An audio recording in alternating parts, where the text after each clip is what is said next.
میں ہوں آپ کا میزبان ارشد شریف. ناظرین، پروگرام پاور پلے میں خوش آمدید. متحدہ عرب امارات نے آج پاکستان کے ساتھ وہی کام کیا ہے جو 2001 میں امریکہ نے کیا تھا. اس وقت امریکہ جو رچرڈ آرمیٹیج کی جنرل مشرف کو جو فون آیا تھا اس میں کہا گیا تھا کہ جناب آپ ہمارے ساتھ ہیں یا نہیں ہیں، اور اگر آپ ہمارے ساتھ نہیں ہیں تو ہم آپ کو بوم کر کے سٹون ایج میں بھیج سکتے ہیں. آج متحدہ عرب امارات کے state minister for foreign affairs کا ایک بیان پوری دنیا کے ذرائع ابلاغ میں ہیڈ لائنز بنا ہوا ہے کہ پاکستان نے جو مبہم قسم کا فیصلہ کیا ہے اس کے پاکستان کو سنگین نتائج بھگتنے پڑیں گے. اور اس کے ساتھ ساتھ یہ بھی حوالہ دیا گیا کہ جناب پاکستان نے جو فیصلہ کیا ہے اس سے بڑا واضح پتہ لگ رہا ہے کہ ایک میڈیا اور سٹیٹمنٹس کی حد تک کون آپ کے ساتھ کھڑا ہوتا ہے اور وقت آنے پہ آپ کے اصل دوست کون ہوتے ہیں. ساتھ ساتھ یہ بھی کہا گیا کہ گلف کوآپریشن کاؤنسل کے جو ممالک ہیں اور یہ عربز کا مسئلہ عربز کو خود ہی حل کرنا پڑے گا. پاکستان کا دفتر خارجہ اس پہ ابھی تک خاموش ہے. ناظرین، اس پہ بھی پروگرام میں بات کریں گے.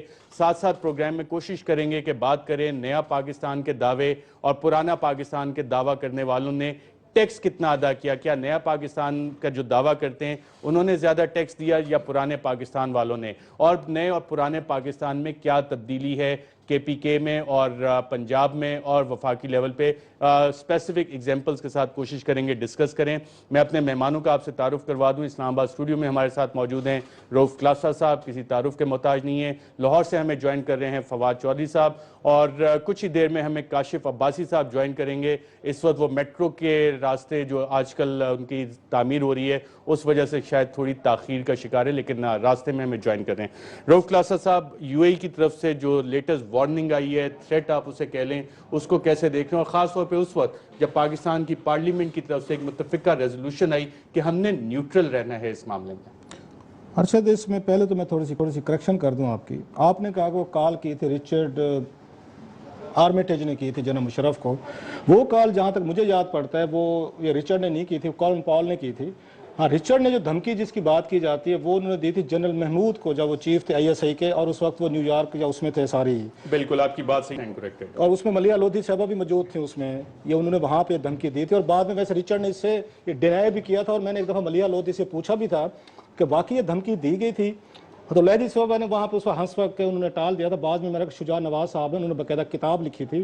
اس کتاب میں وہ یہ کہتے ہیں کہ انہوں نے ایز سچ پاکستان کو کوئی دھمکی نہیں دی تھی. جو میرا خیال ملیحہ لودھی سے ان کی گفتگو ہوئی تو لہٰذا تھوڑا سا ہم اس کو کریکشن کر لیں ایک اس کو ریکارڈ سے کے لیے کہ جو کال تھی یہ اس کی رچرڈ آرمیٹیج کی نہیں تھی، پولن کال کی تھی. اب آتے ہیں اس پہ جو آپ نے بات کی ہے ان کی جو یو اے نے دھمکی دی. اس کے دو امپلیکیشن ہو سکتی ہیں جو مجھے نظر آتی ہیں. ایک تو یہ ہے کہ وہاں پہ دولت کس کی یو اے میں پڑی ہوئی ہے. آپ کی میری تو نہیں پڑی ہوئی، نہ کاشف عباسی کی پڑی ہوئی ہے، وہ آصف زرداری کی پڑی ہوئی ہے. آپ خوف زدہ کس کو ہونا چاہیے تھے، نہ ہونا چاہیے یو اے کے اس دھمکی سے.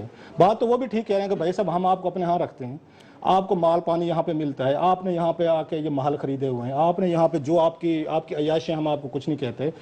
اسحاق ڈار صاحب کو خوف زدہ ہونا چاہیے جن کے بیٹوں نے وہاں پہ تقریباً ان کے بارے میں مشہور ہے کہ انہوں نے آدھے سے زیادہ جو پراپرٹی انہوں نے خرید لیے، بڑے بڑے پلازے کھڑے کر لیے اور کروڑ اور آپ کہہ سکتے اربپتی بن گئے ہیں. یا میاں نواز شریف صاحب کو ہونا چاہیے.